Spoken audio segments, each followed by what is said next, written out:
Welcome to the Wealth Without Wall Street podcast, your guide to understanding how to get out of the Wall Street rat race and start your own mailbox money lifestyle. Now, don't let these handsome Southern draws fool you. These financial minds are teaching our country to enhance savings, increase cash flow, and create passive income, all without the help of Wall Street. Are you ready to break through? Now here are your hosts, Russ Morgan and Joey Murray. Welcome. This is the Wealth Without Wall Street podcast. Your host, Joey, the Italian Stallion Murray, joined as always by Russ, the Idea Guy Morgan. Russ, I am seeing steam coming out of your ears right now, and I think it's for good reason. Man, I just want you to know, you're listening to this. I love to try to give you what's going on in our life, sometimes give you a sneak peek into meetings that we're a part of. And I love being in meetings, except when I'm head to head with another typical financial advisor. I was doing it as a favor to my client. I wanted to help them. I wanted to explain to their other advisor why we were doing some of the stuff we were doing. And bro, they did not want to learn. Well, you got to have somebody that's willing to learn on the other end for that transaction to happen. And that's, people wonder why. They'll ask the question, why isn't everybody doing this infinite banking thing? Why isn't everybody using life insurance? And here's the key. Some people are so afraid to be wrong because they've made certain comments that they will not accept the numbers. Yeah, if they accept what you're saying is true, that means in their mind, where's the Rolodex of people that they have to go back to and say, I was wrong. And that's sometimes unbearable. It's hard. I had to do that. In 2009, once I learned about infinite banking, I had to call a lot of people and say, man, forgive me, what I didn't know.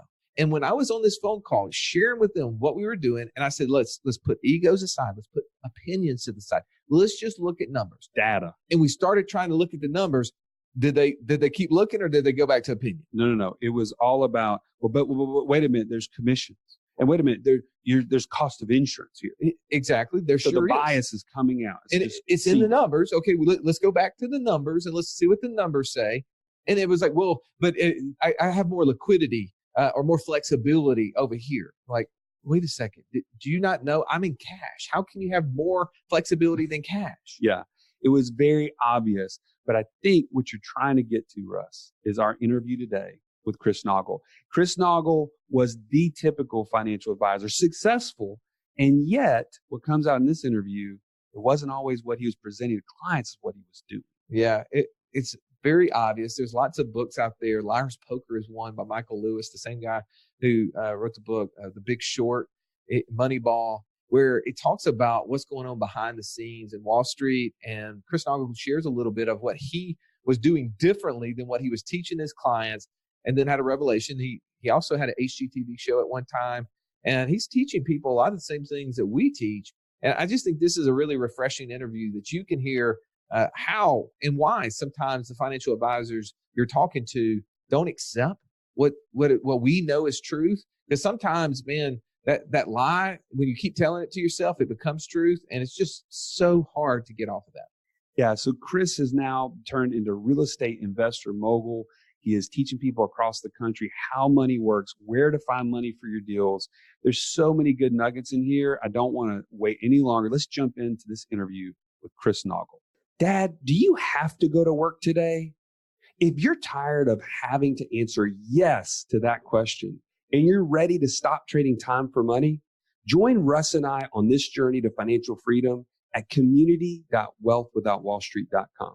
This is the place where you can take control. You can pick your own path and get there faster. Go to community.wealthwithoutwallstreet.com. Welcome. We have the distinct pleasure of having Chris Naugle in the studio all the way from Buffalo, New York here today. Absolutely. Honored to be here. Man, we got a chance to spend a little time with you actually on your podcast. And today we're going to reverse roles here. Let's do it. Yeah.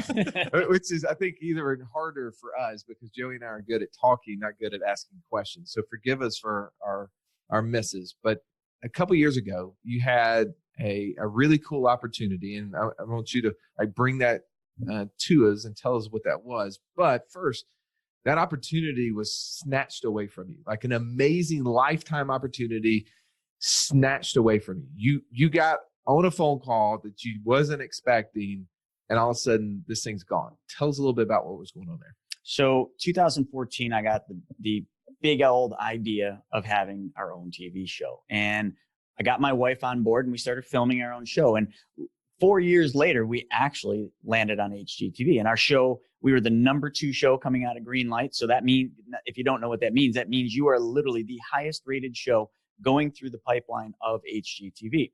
Then we aired. And it's a terrible process. So I would never want anyone to have to go through what we did, but you just keep airing and the ratings come in, you're out biting your nails. And then all of a sudden you're like, oh my God, the ratings were great. Then you get another airing and then another airing and another airing. And what ended up happening is we got all the way through these airings where we were airing on prime time in the series of Flip or Flop. We literally had it. So the other part of this is you have to understand is I had Flip Out Academy, which is my real estate education company. We had our real estate operations, which were thriving. And then I had this thing called Money School. And all these businesses were literally, picture a rocket, right? Sitting on the tarmac, waiting to take off. All somebody needs to do is hit a button, light those rockets, and that sucker's in space. That was all of my businesses. That rocket was HGTV, our series. And we had it. So our whole life was about to just explode to a level I can't even fathom. The anticipation is huge. It was almost frightening. Okay. And we got so into it that your whole life becomes circled around this thing. And we had it. And then one night when we knew we were going to get a call from HG to tell us, and we were thinking, we're going, let's go. And I get the call and it was like this. I answered all excited. Hey, what's going on? I've been waiting for your call. Hey, we got some bad news. We're actually not going to move forward with the series. Discovery, just bought HGTV and we're going a different direction. So kind of like, sorry about your luck. Oh my goodness.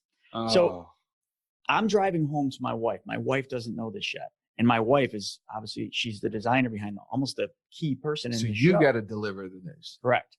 So through my head, and many people watching this can probably relate, I'm thinking, do I hit the accelerator and drive as fast as I can into a tree, or do I drive home and figure out how to tell my wife this? Obviously, I'm here, so I drove home. And I got home and I told my wife, but I just felt like everything we'd worked for had just crumbled because of one phone call. And, in life, that'll happen more times than not. That door will slam in your face, but that's what happened.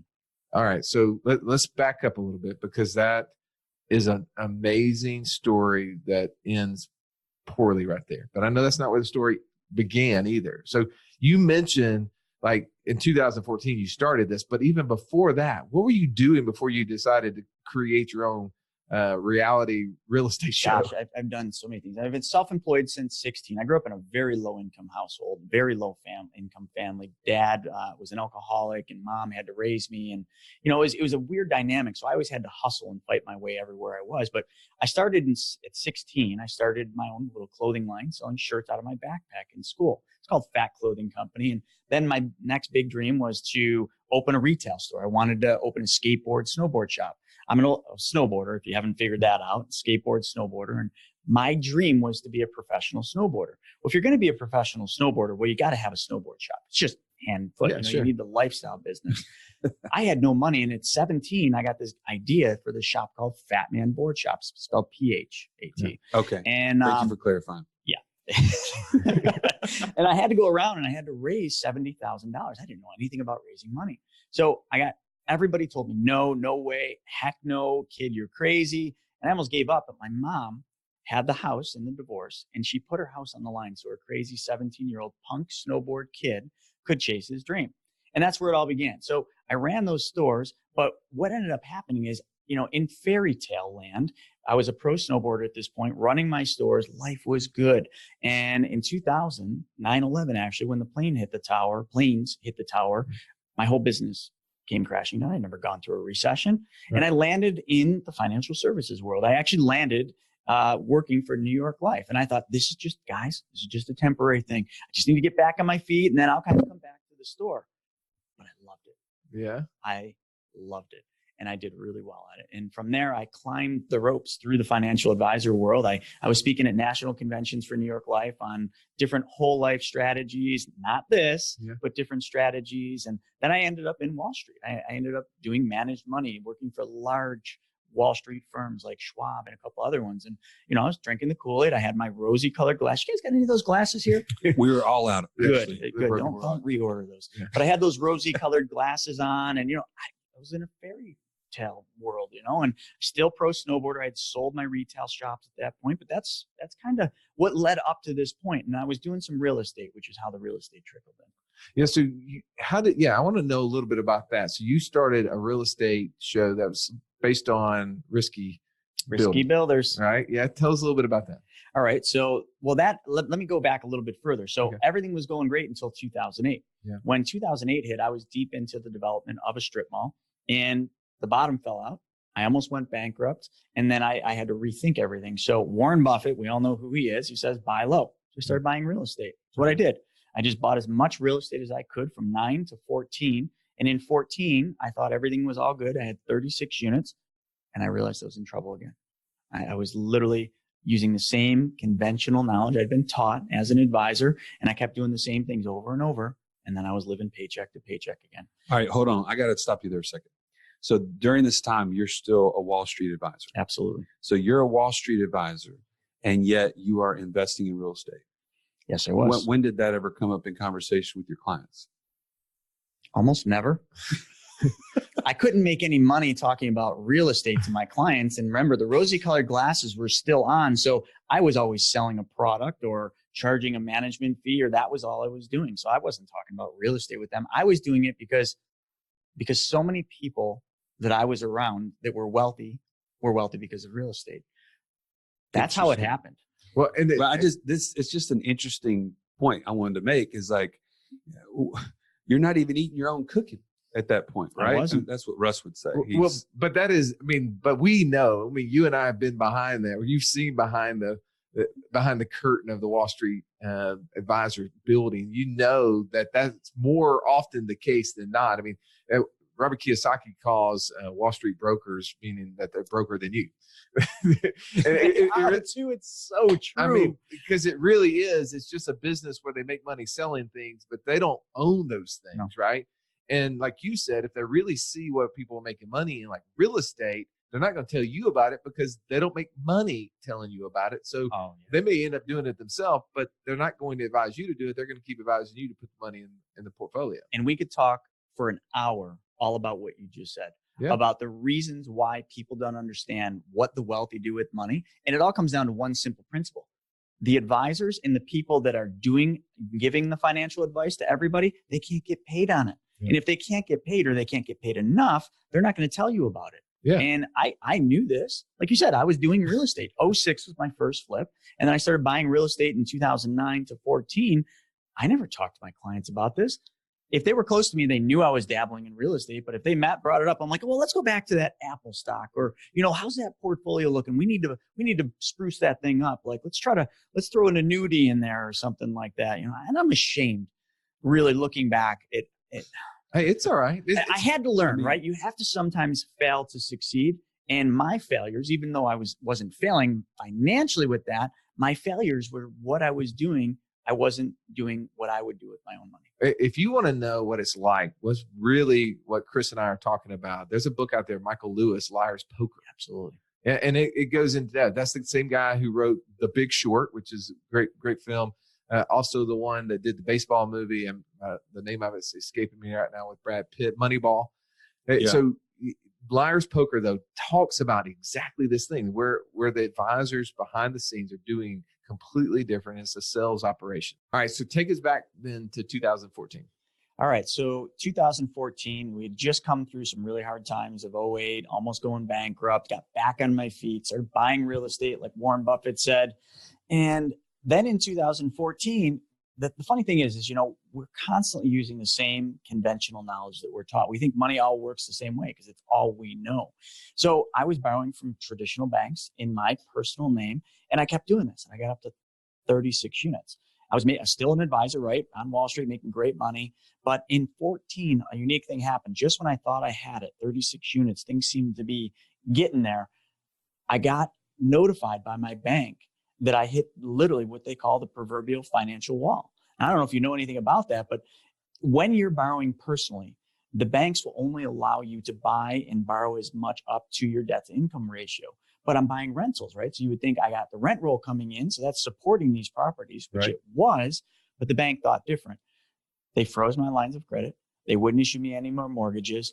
I was dead in the water. Properties weren't finished. I had so much going on. So I went from like trying to build this back up and, coming from the bottom, and I'm almost there. And then all of a sudden I'm in trouble again because I kept doing this. I kept making the same mistakes over and over again. And that led to me being paycheck to paycheck again. I think I said that earlier. And we had to sell all 36 units, me and my wife.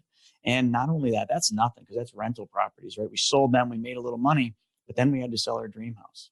We had just bought our dream house not a year and a half prior. And now we were forced to have to sell that. So this all led you to deciding that you're going to create a real estate reality TV show somewhere. Not quite yet, but we're very close. Okay. So let me bridge the gap. So we had to sell the house. We had a lot of problems at that point. I just wanted to quit. I just wanted to throw the towel in at that point. I didn't even know what I was going to do. So then in the mail, so you maybe have got these. I got one of these postcards. It said, come to this 3-day workshop, to learn how to flip houses. That's the postcard I got, right? And when I say that, people are like, if I heard your story, like, what is wrong with you? Like, don't you ever learn? Yeah. And I wasn't going to this seminar to learn how to flip houses. You see, I was so humbled by my failures up to this point. I had nothing to lose, but by going to the seminar, they were giving away a free iPod shuffle. I wanted that iPod shuffle so bad. So motivation. So I had nothing to lose. I had an iPod shuffle to gain. Off I went. And day one, nothing special. But day two, everything changed. And this is the pivotal moment, like that one breakthrough moment that I had. And it wasn't on flipping houses. What I learned what the wealthy were doing, what the successful real estate investors were doing, and what the elite were doing was the exact opposite of what I was doing. And then I was like, wait a second. I'm this big fancy Wall Street advisor. I'm making all this money, doing this stuff. Like, why are these guys doing something completely opposite that I was never taught? Why am I not doing that? And why wasn't I taught that? So I was angry. Then I went on to find out that they don't teach this stuff. You know this. Yeah. They don't teach us this stuff. They don't want us to know this stuff. And I learned the only way to get this knowledge is to seek it out. So how do you find this knowledge? Well, you seek it out. You find the people that know the secrets, the people that know the truth. Well, because of this seminar, I was attached and associated with these people now. I just started following them around. And that took money. Swiping the cards, maxing credit cards out. My wife was not thrilled. We spent $80,000 from 2014 to 16, literally following the wealthy around. The multimillionaires, the billionaires, joining masterminds, paying for mentorships with one of my best mentors, Ron Klein, who founded if you got a credit card, the magnetic strip on the back. Mm-hmm. He created that. He created the bond quotation system. He created the MLS. I mean, he's the grandfather of possibility, but I paid him more money than I could afford every month just to learn what he knew. And I did this, and that's what got me off the hamster wheel. That's what got me from having money and then being broke and then having money again and being broke. And that's when it all changed. So how did that then lead you to, okay, we need to start a TV show? Well, I mean, those don't seem like they don't, but connected. They absolutely are, because while we were going to these events, these high level events, we met Tarek and Christina from Flip or Flop, and we saw them. We were in the front row. We always sat in the front row. My wife loved it. Like, let's get right up there. And Tarek and Christina got on that stage. We both looked at each other and we said, if we're ever going to be on that stage, we got to have a TV show. And that's where the idea was born. I took Jackass, if you've ever seen that movie. Like, I was a skateboard snowboarder, so I took that movie and I took Flip or Flop and I combined the two, and we came up with Flip Out TV. And that was our pilot. I hired a filmer. I spent $40,000 over the course of a year filming our pilot, filming our sizzles, and we sent it out to all the producers, and we got told no. Yeah. You were waiting for a big yes, right? Yeah. We got told no. And that producer just kind of let it die in the vine. But then I was persistent. I sent that sizzle out to another producer who picked it up, and long story short, got us right on HGTV. That's how it happened. That's the truth of the matter. But most people think, oh, you're flipping houses. Someone notices you and, hey, here's a TV show. Yeah. No, it's not the way it happens. No, you got 4 years. Yeah. You're spending tons and tons of time, tons and tons of money trying to get their attention. And you did. And then it all just went away with one phone call. Right. But you see the lead up to that. So you can understand mentally, emotionally, everything gets so deeply ingrained into that one dream, that one idea. And we had it. Yeah. And the door slammed in my face. All right. So there's something you said a second ago that I want to draw out, which I think tells us where you're going now. But because I know I know the story didn't end there, but you mentioned that you got really frustrated because you started learning what the wealthy, the elite were doing. What were some of those things? So they were not investing in stocks, bonds, mutual funds. They were, okay, so I'm going to say this, but then I got to explain this because we're thinking two different things. They were the bank. Yeah. The one gentleman, Greg, who is my most admired person still today, is a dear friend. His whole slogan, every time he talked about being the bank, and it's the ultimate. Like, you can flip houses, but it's a job. You can wholesale, but it's still a transaction you got to keep doing to make money. You can do rentals, but then you got tenants calling you on every Christmas and every holiday and Sunday. Being the bank's the ultimate. Everybody needs money for their deals. I lend them money, but me and Larissa kept saying, well, we're going to be the bank when we have enough money. Right. When this happens, someday, all those things. But the reality is do banks use their own money? No. Absolutely not. So why would I think that I needed to have all this money in order to be the bank? And I learned they weren't using their own money. I started learning these principles of what they did, how they did it, the mimicking of what banks do, the mimicking of what every wealthy person has done for hundreds of years. But then I started learning a little bit more, and that's kind of what led me to what we're really going to talk about. And I was in Utah, and I was talking with Mike. Mike had a TV show on A&E, and we're just at a cheesecake factory, and Mike's talking about this thing, like this crazy thing that he's using to lend money from it, and he's doing it tax-free, and he's getting paid on the money even when it's not there. And I'm like leaning close, and I can't lean any closer. I'll be in the mic, but I'm leaning in and in and in. And I'm just like, dude, yes, what is this? And then like he starts telling me about it, and I start leaning back, and I'm like, no, man. I used to work, Mike, it doesn't work that way. So whatever you're telling me about, I think you're talking about life insurance, but life insurance doesn't work that way, buddy. You can't use the money immediately. You can't just put money in and take it right out. Well, you can, but not the way you're explaining it. And I kept going with it. He's like, I don't know, man, I'm doing it.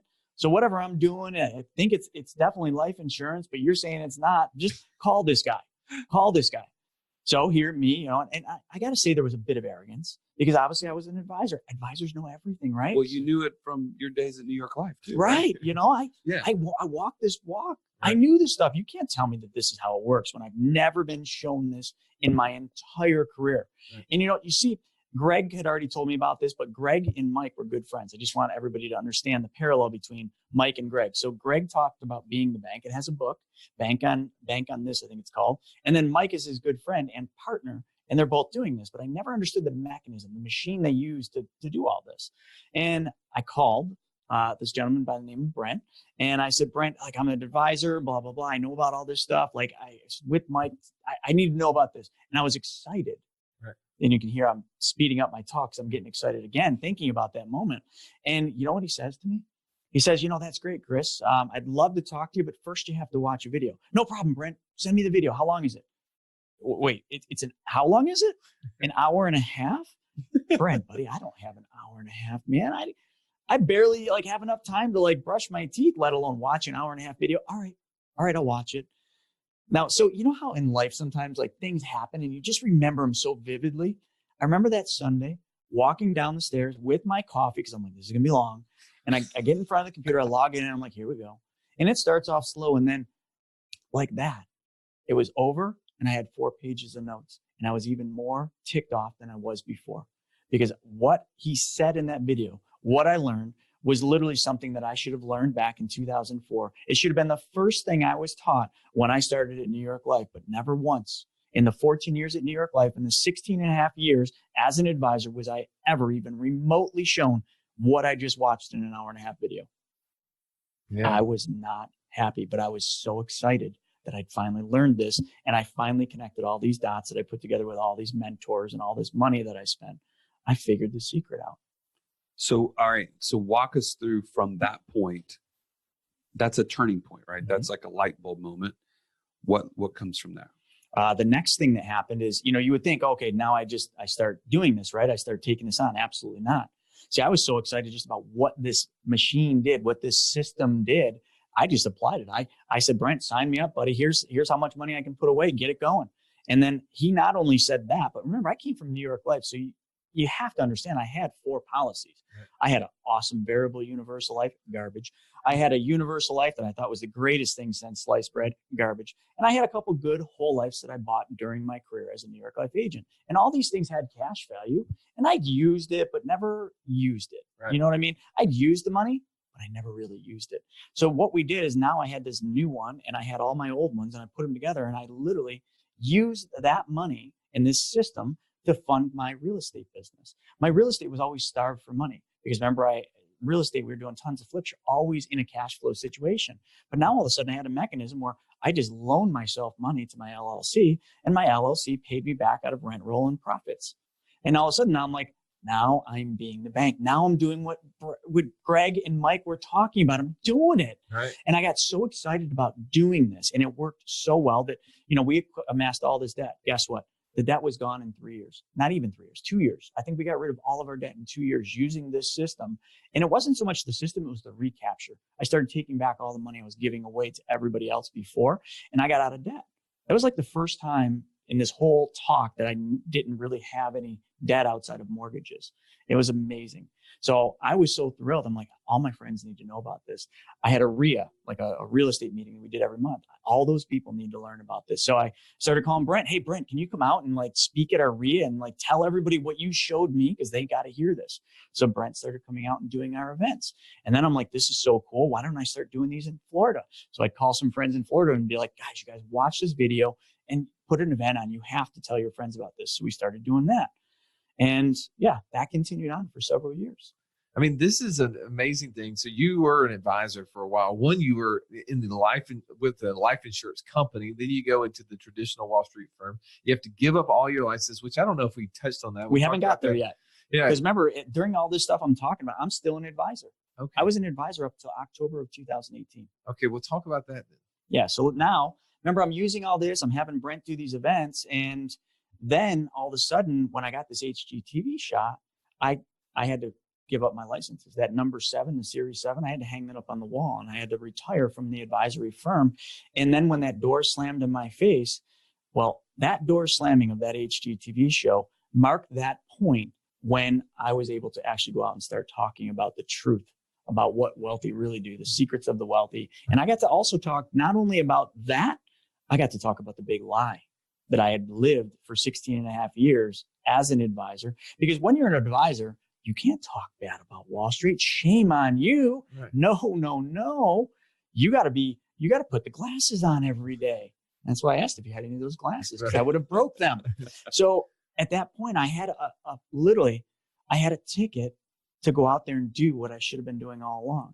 And now I had the secrets. I knew what the wealthy did, not just this thing I was using, but so many other things that I had learned on this journey. So now when that door slammed and I didn't get the show, the other door just opened. Greg opened it for me, and then Brent opened it later. And I just started going out, and I love speaking. And now that's what I do. I travel all around the country, even Canada. We got to call that the country plus. Yeah. Travel up there, and I teach people all about the secrets of the wealthy, and I teach them how they can change their life like my life was changed. And you're showing them how to apply real estate investing through this, because what a beautiful. Do you see those things and I haven't done it, and somebody else will probably take this idea and run with it. But I read Robert Kiyosaki, and I read Becoming Your Own Banker, and I thought, man, these two should be together. Somebody should write a book on those two books and bring those together, because it really is the perfect marriage, isn't it? Sorry, I'm laughing. You're laughing. Going. No, that's it. I don't have any more. Before this podcast, remember what I said I'm doing? I just commissioned a ghostwriter to write a book, right? Yeah. You didn't even know that what you just said is exactly what I set out to do. Robert Kiyosaki's principles, what he taught, second chance, all the things in that book, and Nelson Nash's book, there's a parallel in between that was never covered yet. I'm venturing that road. I'm writing that book. Good for you. I'm hopefully good idea, Russ. Thanks, good Russ. Let me just have a forward in that somewhere. Yeah, we'll get you a forward in that for sure. But no, it's so weird that you said that. That's how the idea for the book started. I read Robert Kiyosaki's books. The Second Chance was the last one, and obviously Nelson Nash's book I've read I don't even know how many times now. I just don't have the page numbers memorized yet. Do you know the page numbers for every section? I know a bunch of them. Oh, that's crazy. So I haven't got there yet. Yeah. But I love both of those books, and they're so powerful, but nobody's filled that gap in between. And that's what I want to do. Well, and it is a powerful idea, because in real estate, you need a bank, right? And who better to be the bank than ourselves? Mm-hmm. We know that we deposit money in banks. We borrow money from banks. They get to make the margin off the difference. And if we can fill that void, which a lot of us can, most people, they'll take that money and they stick it in retirement plans, and they put it away for 30 years and don't touch it. So then they have to use someone else's bank. And we kind of pull these things together. And I mean, I'm just so excited that you're out there touching people on a weekly basis with this message. You're doing it not only live from the stage, but also you're doing it on a podcast. Yep. And you're doing a webinar. So tell little people about your kind of podcast and other things that's going on there. Yeah. So the podcast is called The Real Estate Money School. And really, it's exactly that. It's real estate, but how money really works in real estate. It's the principles that you just mentioned, being the bank. But it's the biggest problem in real estate is people need money, right? It's a business that you have to have money. But everybody stops because they think they have to have the money. Right. But it's never about your actual resources. It's about how resourceful you can be. So that podcast is about where all the money is and then how to actually go and get it. But then what I wanted to do is I wanted to tell the story, the journey. Everybody looks at these super successful people, all these billionaires and millionaires. I call them my friends now, but to other people, they look at them like, oh my gosh, Grant Cardone, Ed Milet, like these are superstars, but they're just people. And if it's easy to look at where they're at today, but nobody ever really has ever done a good job of looking at how they got there. What was their journey like? And if their journey was anything like my nightmare of a journey, then I'm onto something. And what I started doing is I started interviewing these people on my podcast to find out how many times did they fall on their face? How many times did they fail to succeed? How many no's did they get before they got a yes? And how much did they have to put up with to get where they're at? And how did money play into that? Yeah. That's the podcast. It's exactly what that thing is. Well, it is. As entrepreneurs, we know that failure is just a part of it. It's how we respond. How many times we get up, fall 5, get up 6, right? And it's a beautiful thing. And I encourage you to go out and listen to that podcast, especially if you're in the real estate world, because this is something Chris is driving home on a weekly basis. Man, this has just been a cool story. We could do this on and on and on. There's a lot of things that when you were talking about that 90-minute video, now you're out there, you're teaching people on that.